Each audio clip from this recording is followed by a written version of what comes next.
सबका बेड़ा पार हुआ। मैं न सुंदरी अंबर राणा किस्सा महिमा गाए, कुष्ठ रोग के साथ सुरोगी काया कष्ट मिटाए। मैं न सुंदरी जप कर माला, मैं न सुंदरी जप कर माला, यही मंत्र उचारा। नमो हरि हंताणक, नमो सीताणक, नमो मायरियाणक, नमो उवजायाणक, नमो लोए सब साहुणक, उसका बेड़ा पार हुआ, सबका बेड़ा पार हुआ। नवपद आराधना का आज द्वितीय दिवस है। सौभाग्य से जीवन में आराधना के ये पल आए हैं और जो इसका लाभ ले रहे हैं वो पुण्यशाली हैं। पुण्यशाली कोई तभी बनता है जब 3 चीजों से जुड़ता है: करना, कराना और अनुमोदना। ये 3 योग, 3 करण जब एक साथ जुड़ते हैं भक्ति में तो तीर्थंकर गोत्र का बंध हो जाता है। चातुर्मास मिलना पुण्य उदय है, चातुर्मास कराना पुण्य उदय, कराना पुण्य उदय, चातुर्मास तो होना ही है। चातुर्मास में आके धर्म आराधन करना ये पुण्य उदय है। जो आराधना कर रहा है उसका पुण्य प्रकट, पुण्य का बंध हो रहा है। करना कितना अद्भुत है। जिन शासन, करना, कराना और अनुमोदना ये सूत्र मिले हैं। और एक बात का और ख्याल कर लेना, सबसे ज्यादा पुण्य और पाप का बंध इन तीनों में से किससे होता है? गुड, अनुमोदना से। अनुमोदना से पुण्य और पाप का सबसे ज्यादा, देख लो, अनुमोदन करने से। तो जहां जिसके जीवन में अनुमोदन, ये नवपद की आराधना का, क्योंकि जो अनुमोदन करेगा वो आराधना जरूर करेगा, ये जुड़ा हुआ है उससे। अनुमोदन वही कर सकता है जो आराधना से, जो कर रहा है और करवा रहा है वही अनुमोदन कर सकता, उसके भीतर ही अनुमोदन जागृत हो सकता है। आप कर रहे हैं और करवाना क्या है? किसी से, कोई आपसे करवाता है, आप किसी से करवाते हैं। और फिर जो किया उसका अनुमोदन, पाप का भी अनुमोदन है और पुण्य का भी, धर्म का भी अनुमोदन है। अब ये हमें सोचना है कि हमारा अनुमोदन क्या है। तो यही पुण्य उदय से आप लोग इस आंगन में आ रहे हैं। नवपद आराधना का आज द्वितीय दिवस है और ये तीसरा दिन क्या साधना लेकर आ रहा है? आचार्य देवों की आराधना। पीले रंग की आराधना है, आचार्य भगवंतों की आराधना है। ओम ह्रीं श्रीं नमो नमो आयरियाणं की आराधना है। सब कुछ पीला ही पीला, पीला ध्यान। आचार्यों का रंग पीला और अन्न भी कौन सा लेना है? पीले रंग का। ना सफेद ना लाल, आज क्या है? पीला है। इस पीले की जो आराधना है, अंदर जिह्वा से भी पीला जाए, आंखों से भी पीला ही देखना। ये दोनों इंद्रियां बहुत महत्वपूर्ण है। अगर इनके माध्यम से पीला अंदर चला गया, आइंदिल तप की आराधना, जब ये आइंबिल तब की लोगों ने बहुत गलियां निकाल ली हैं बीच में से। इंसान बड़ा होशियार हो गया है, बड़ा तर्कवादी युग जो चल रहा है, और बीच में से गलियां निकालकर कोई गोलियां नींबू ले आए बीच में से, है ना? उसकी आवश्यकता क्या थी? मतलब इस जबान से सीधा सीधा नॉर्मल पीला जो है वो अंदर चला जाए, लेकिन गलियां ढूंढने में बड़े माहिर हैं। छोटी आराधना, थोड़ी आराधना श्रेष्ठ बन सकती है एक दिन की, अगर इन गलियों को बंद कर दो तो। नमक, एक बात और ध्यान से सुन लो, आपके भीतर एक नमक कैसी चीज है, आप कितनी ही मिर्च खाओ, घी खाओ और गरिष्ठ और कोई भी भोजन करो, वो आपके जीवन में विकार पैदा नहीं करेगा। जैसे ही नमक अंदर पहुंचता है, जितना भी विकार जागता है इस नमक से ही। घी खाने से विकार नहीं आएगा, नहीं आएगा। नमक खाने से आता है। रूखा सूखा जब ये बिना नमक का आइंबिल करते हो तो मन से पूछो कैसा रहता है, कितना शांत रहता है। ये देह में विकार नहीं आते, मन के भीतर में विकार उत्पन्न नहीं होते। सबसे ज्यादा तो कम से कम ये आराधना, ये 9 दिन की आराधना है, अगर ऐसा कर सकते हैं तो श्रेष्ठ तो यही है। इसलिए उपवास से भी ज्यादा कष्ट निवारक किसको गिना है? ये 9 दिन उपवास के नहीं रखे कि 9 दिन आराधना करो, 9 आइंबिल करो। इससे, और वैसे भी आजकल तो बहुत लोग जागरूक हो गए हैं, नमक कैसे कैसे आ गए, सेंधा नमक खाओ ये, लेकिन आप लोग वही वापरने के लिए तैयार हो गए जो सफेद नमक तो वैसे भी लोगों ने, वैज्ञानिकों ने, सबने जहर बोल दिया है उसको कि उसको खाना ही नहीं। लेकिन हमारे जीवन में ये मैना सुंदरी और श्रीपाल ने जो आराधना की, आइंबिल तप की, भीतर में जब नमक जाएगा ही नहीं तो ये शरीर में कोई भी विकार आएगा ही, और विकार नहीं आएगा तो साधना अच्छी होगी, साधना अच्छी होगी तो तुरंत ये देह भी और मन भी सारा कुछ पवित्र हो जाएगा। तो आज का दिन जो पीला रंग है, इस पीले रंग का ध्यान, जो हमारा विशुद्धि केंद्र है, ये विशुद्धि केंद्र कौन सा है? कंठ चक्र। विशुद्धि केंद्र पर पीले रंग का ध्यान किया जाता है। पीला रंग कितना पावरफुल है, प्रकाश देने वाला है, ज्ञान का द्योतक है, रक्षण करने वाला है। किससे रक्षण करने वाला है? आवेग संवेगों को निर्मित करने वाली जो हमारा थायराइड ग्लैंड, वो कहां पर है? ये गले में। थायराइड ग्लैंड हमारा गले में है, और उस थायराइड ग्लैंड से रस स्रवित होता है, जिससे आवेग संवेगों में वृद्धि होती रहती है, उत्तेजना। और जब ये थायराइड ग्लैंड डिसबैलेंस होता है तो कहते हैं ना थायराइड रोग हो गया है, उसकी दवा चालू है, थायराइड की गोली लेनी पड़ती है। तो इसके लिए एक आराधना है, ओम ह्रीं श्रीं नमो आयरियाणं का ध्यान कहाँ करना? पीले रंग का। ये अगर आप यहाँ पर ध्यान करते हैं तो थायराइड ग्लैंड की शल्य चिकित्सा कराने की, ऑपरेशन कराने की जरूरत नहीं है। जब ये ध्यान हम करते हैं, नमो आयरियाणं में इतनी ताकत है, इतनी शक्ति है, और विज्ञान कहता है कि जो पीला रंग है उससे एक प्रकाश की अनुभूति होती है, और यहाँ पर जो प्रकाश आएगा उस प्रकाश से आपका जो थायराइड ग्लैंड है वो बैलेंस हो जाएगा। लेकिन पहले करना भी तो है, क्योंकि एक गोली खाने में कुछ मेहनत नहीं लगती और बैठना कोई जरूरी इंसान को लगता नहीं है। तो कम से कम थोड़ी देर बैठकर अगर हम ये साधना करते हैं तो हमारे आवेग संयोगों की जो ग्रंथियां हैं वो बैलेंस करना शुरू कर देती हैं, जिससे सारा का सारा रोग।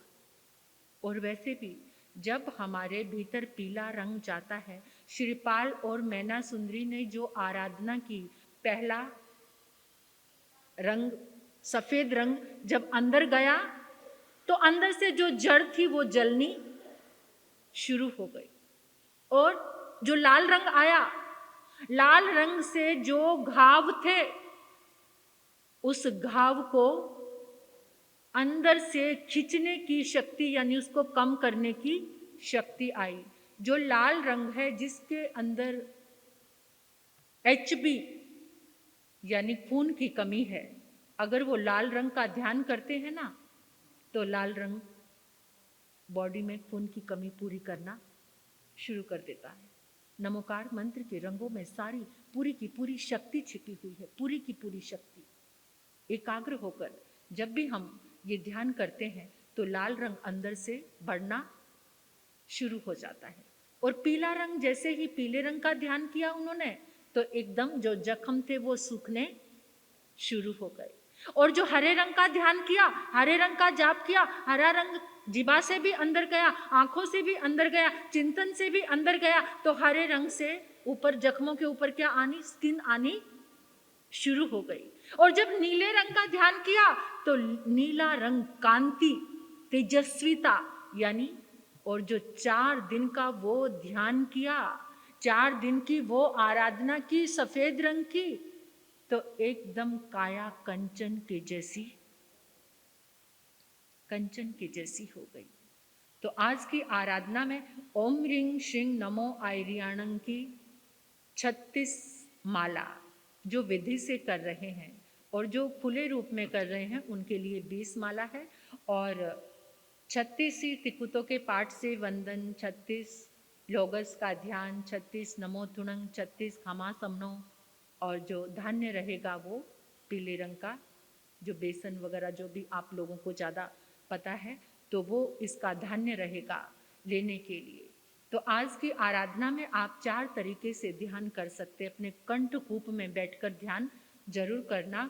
ओम रिंग श्रिंग नमो आयरियाणं पीले अक्षरों को अपने कंठकूप में देखना, और पद का ध्यान भी कर सकते हैं पूरा। आचार्य भगवान को विराजमान करके भी ध्यान कर सकते हैं, एक एक अक्षर का भी ध्यान कर सकते हैं। और इधर हमारी जो चरित्र की आराधना चल रही है, श्रीपाल और मैना सुंदरी की ये कथा कुछ साधारण नहीं है, ये असाधारण है। उस कैरेक्टर को पकड़कर हमें अपने अंतर में श्रीपाल और मैना सुंदरी बनना है। हमें जो उनके जीवन में जो भी कुछ घटित हुआ उससे हमें सीखना है, हमारी आस्था विश्वास बढ़े। नमोकार महामंत्र के लिए, नौपद के लिए हमारे भीतर में विश्वास का जागरण हो, यही इन दिनों की आराधना का फल हमारे भीतर में आना चाहिए। तो कल आपने यहाँ तक सुना था कि श्रीपाल की काया एकदम कंचन के जैसी हो गई, और जब वो एकदम स्वस्थ हो गए आराधना के बाद, वो अपने जहाँ पर जिस अतिथि के यानी जिस भी श्रावक के यहाँ पर गए हुए थे, वहाँ से जहाँ मुनि महाराज रुके हुए थे उपाश्रय में, वहाँ उनके दर्शन करने के लिए श्रीपाल और मैना सुंदरी चले।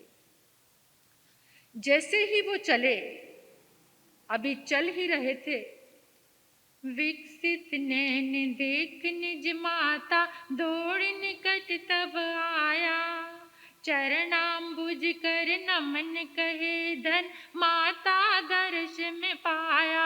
ओ श्रीपाल नरेश्वर समरियो,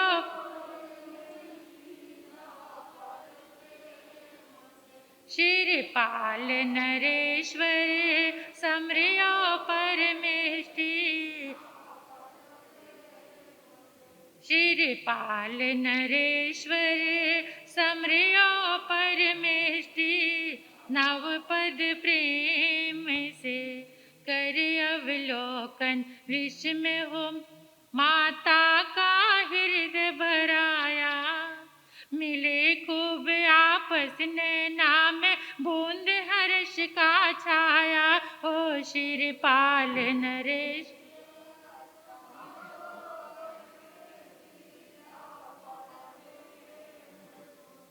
श्रीपाल नरेश्वर समरियो परमेष्टि, नव पद प्रेम से सासु जान, प्रेम से मैना पाव लागी आय। दीनी खूब आशीष रहो तुम सदा खुशी के मायो। शिरपाल नरेश्वर समरियो परमेष्टि, नव पद प्रेम से शिरपाल नरेश्वर।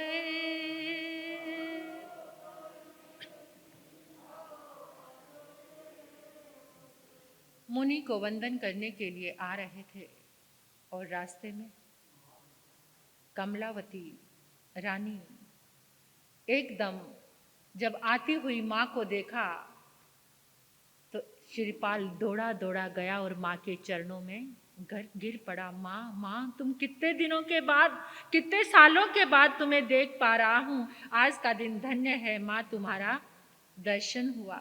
माता के चरणों में गिरा।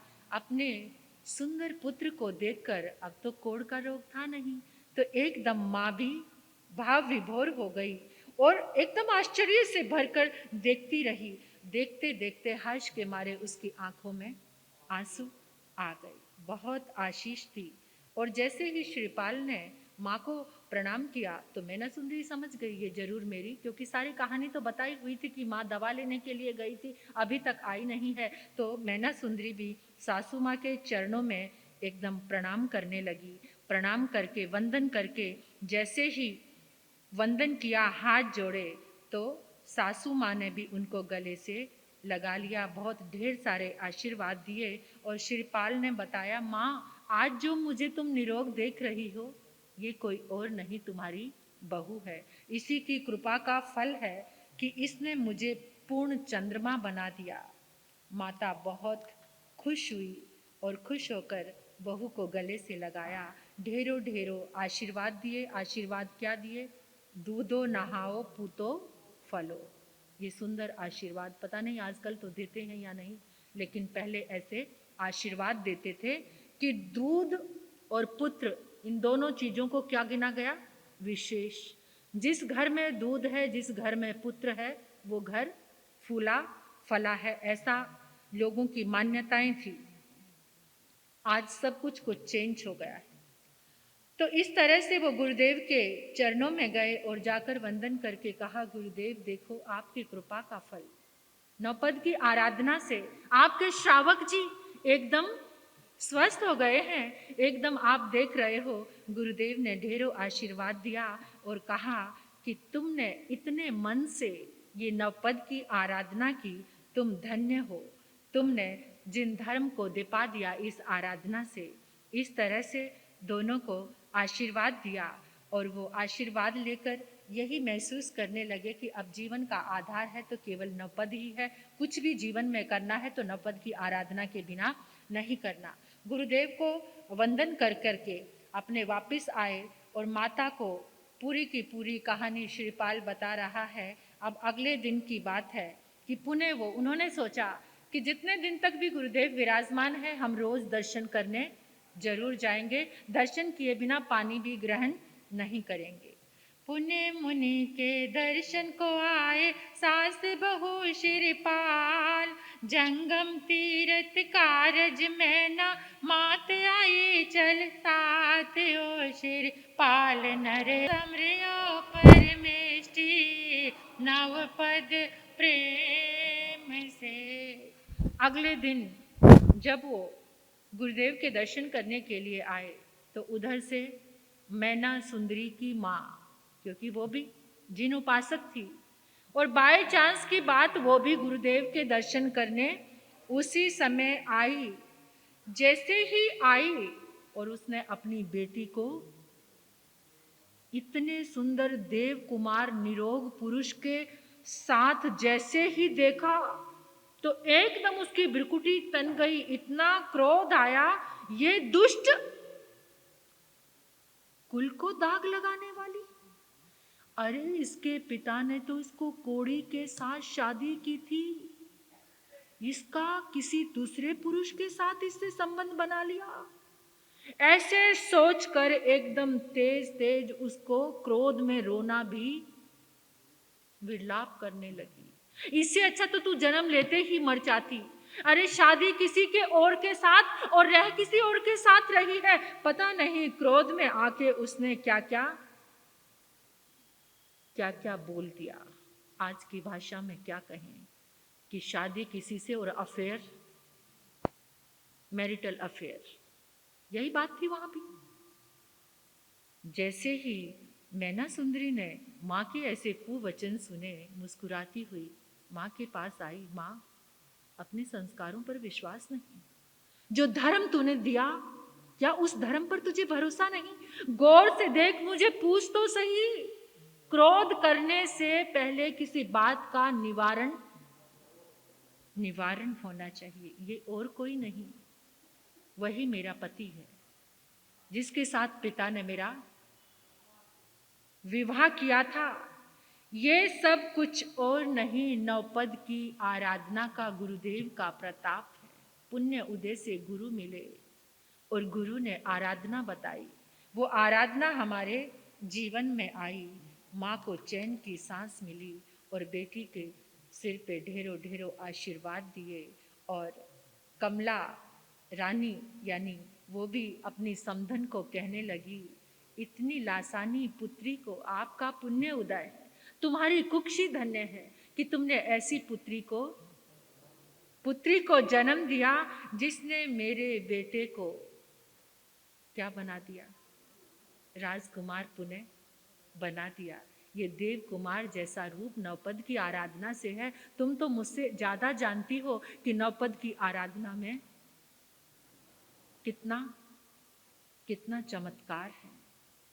देखो, एक बात की एक बहुत सुंदर चीज हमारे सामने है कि जिस समय जो विज्ञान है, विज्ञान से मिलने वाला ट्रीटमेंट आपको कितने दिन में स्वस्थ करता है, और ये धर्म से मिला ट्रीटमेंट इतनी जल्दी 9 दिन में कोढ़ का रोग ठीक होना, क्या कारण है? क्या कारण है? विज्ञान तो नहीं मानेगा इस बात को। साधना की बात उन लोगों को समझ नहीं आती। अब तुम किसी को बताओ, साइंस स्टूडेंट को, कि ये साधना से ठीक हो गया, करके दिखाओ। हमारे जो 2 शरीर हैं, तेजस और कार्मण, तेजस और कार्मण का काम क्या है? तेजस्विता। और जो कार्मण शरीर है उसके पास जो कर्म का पुंज, ये रोग किसके कारण है? जब हम आराधना और साधना करते हैं, वो दोनों शरीर शक्तिशाली, और जब वो दोनों शक्तिशाली होते हैं तो उनके अंदर की जो तरंगे हैं वो कहाँ, किसको मिटाती हैं? रोगों से लड़के रोगों को समाप्त कर देती हैं। कोढ़ भी 2 तरह का है, एक शरीर का कोढ़ है और एक मन का भी तो कोढ़ है, जिसके जीवन में दोनों चीजें संवेदना से ही, जो लोग संवेदना से रहित, जब हमारी स्किन की सेंसेशन पावर खत्म हो जाती है तो कोढ़ का रोग आता है। और मन में कब कोढ़ आता है? जब अंदर से संवेदनाएं से रिक्त हो जाता है जो हृदय। जिसके हृदय में संवेदना नहीं है वो मन भी कोढ़ी है। तो ये संवेदना, तेजस और कार्मण शरीर जब एक्टिवेट होता है, तेजस और कार्मण शरीर के पास जब शक्ति आती है तो सारा कोढ़ इतनी शीघ्र उसका, और वो कब होता है? तेजस और कार्मण शरीर शक्तिशाली तभी होता है जब साधना होती है, जब हम सात्विक जीवन जीते हैं, तभी वो हमारे काम करता है। तो इधर से श्रीपाल, मैना सुंदरी, श्रीपाल की माँ और अब मैना सुंदरी की माँ भी आ गई। और वो कहती है, और मैना सुंदरी कहती है, माँ तुम्हारा जमाता ये साधारण नहीं है, बड़ा पुण्यवान है, कोटि भट्ट बलवान है, और ये राजकुमार है, चंपा नगरी का ये राजकुमार है। माँ खुश हो जाती है। अब माँ मैना सुंदरी को और शिरीपाल को और उनकी माँ को लेकर कहाँ रह रही थी? वो अपने भाई के घर में रह रही थी। अब वो वहाँ पर अपने मायके में उनको लेकर आती है कि बेटा और कहीं जाने की, कहीं रहने की जरूरत नहीं, मेरे साथ चलो। तो अपने घर में वो उसको लेकर आ गई। मैना सुंदरी का जो मामा है वो भी खुश हो गया और अपने भाने जवाई को बड़े प्रेम के साथ रख रहा है। इधर क्या घटना होती है कि राजा पद्मपाल यानी जो मैना सुंदरी का पिता है, क्योंकि वो एक ही नगरी थी, उज्जैनी में ही उसका ननिहाल था और उज्जैनी में ही पिता का मायका घर था। तो उधर से एक दिन शिरीपाल और मैना सुंदरी महल के छज्जे में खड़े होते हैं। तो राजा पद्मपाल वहां से जंगल की ओर जा रहा था। जैसे ही महल के नीचे से ही उधर से निकला तो उसने क्या देखा? मैना सुंदरी को एक सुंदर युवक के साथ देखा। तो वो आगे बढ़ नहीं पाया और जाकर अपने साले के पास पूछने लगा, ये क्या मामला है? मैंने तो कोड़ी के साथ इसकी शादी की थी, ये ऐसे सुंदर युवक के साथ क्या इसने लांछन लगा दिया? ये तो बड़ी बड़ी बातें करती थी कर्म की, अब इसका कर्म कहाँ गया? उस किस पुरुष को, उसको कोड़ी को छोड़कर आके अन्य पुरुष के साथ आ गई। तो सारा का सारा वृतांत मैना सुंदरी ने खुद ही पिता को बताया। पिता बहुत शर्मिंदा हुआ, कर्म सिद्धांत पर उसे विश्वास आया, सत्य उसके सामने आ गया। उसने बहुत क्षमा मांगी, बहुत क्षमा मांगी, मुझे माफ कर दे, मुझे पता नहीं था धर्म का, मुझे पता नहीं था कर्म का, मुझे नहीं पता था। फिर धर्म की बात सुनकर, नौपद आराधना की बात सुनकर एकदम वो गदगद हो गया। और पूरा ही जिस लोगों ने इस घटना को, इस खबर को सुना, सारे के सारे जिन धर्म के लिए एकदम आकर्षित हो गए, नौपद के लिए आकर्षित हो गए शिरीपाल को देखकर। और बीच में एक काम और भी किया था, वो मैंने बताया था कि 700 कोड़ियों को बुलाकर क्या किया था? अपनी सारी चेतना, यहाँ जो जल बन रहा है ये वही शक्ति है, ये वही शक्ति है।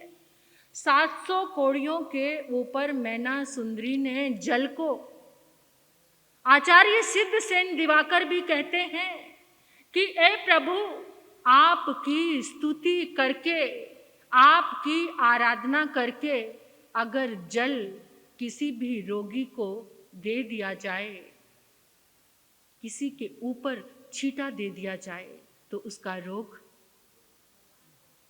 वो अमृत हो जाता है। वो जल क्या बन जाता है? प्रभु की स्तुति से, प्रभु की आराधना से कल्याण मंदिर में आया है, आचार्य सिद्ध सेन दिवाकर कहते हैं। तो उस जल, पवित्र अभिमंत्रित नवपद की साधना से सींचा हुआ वो जल जैसे ही 700 कोड़ियों के ऊपर डाला तो उनका कोड़, कितनी आराधना, कितनी शक्ति होगी मैना सुंदरी के अंदर। आराधना शक्तिशाली कब बनती है? पात्र, जब पात्र सुपात्र होता है। आराधना तो हम भी कर रहे हैं, आप भी कर रहे हैं, लेकिन उसकी एकाग्रता, उनकी श्रद्धा, उनका भाव, वो पुण्य का योग, सारी चीजें इकट्ठी हुई और जल क्या बन गया? कोड़ी लोगों के ऊपर डाला। लेकिन हमें भी प्रयास और अभ्यास कभी कल्याण कर रहा है। शिरीपाल और मैना सुंदरी रह रहे हैं आराम से। तो एक दिन शिरीपाल वन में घूमने के लिए जाता है। जब वो जहाँ से, गलियों से, बाजारों से, जहाँ भी से भी निकलता है तो इतना खूबसूरत है, इतना सुंदर है, इंद्र के जैसा सुंदर लगता है। तो जहाँ से भी निकलता है सब उसको देखने लग जाते हैं। निकल रहा था, एक बच्ची छत पे खड़ी हुई थी, जोर से पुकार के अपनी माँ से पूछती है, माँ ये इंद्र के जैसा खूबसूरत कौन है?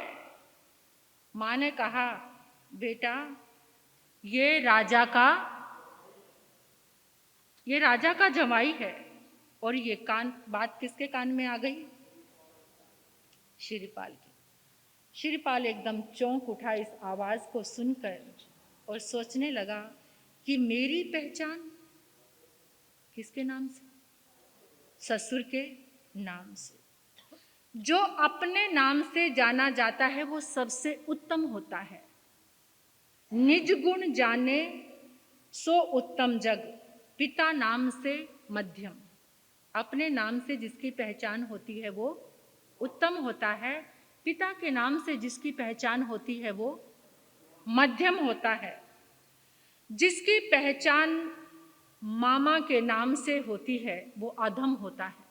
मामा के जाके कोई कहते हैं ना ये उसका भांजा है, मामा का नाम लेकर, यानी कोई अपने ननिहाल में रहने लग जाए तो मामा के नाम से जो पहचान होती है वो अधम है। लेकिन ससुर नाम महाअधम, जिसकी पहचान ससुर, ये नीति के वाक्य है, नीति के वाक्य है।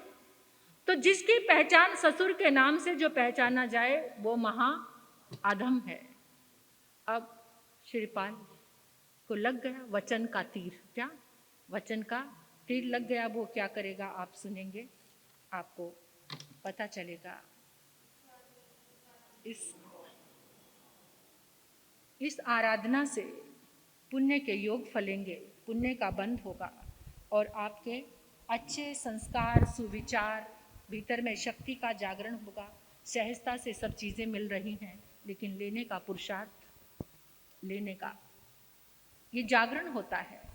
कुछ लोग चातुर्मास में पुण्य का वर्धन कर रहे हैं। यूटिलाइज चीज़ को, क्या जो चीज़ घर में पड़ी रहती है अगर आप उसको यूज़ नहीं करते तो कुछ भी है, चाहे वो धन है, चाहे वो कपड़ा है, चाहे वो क्या, चाहे वो चातुर्मास है, वो वेस्ट है।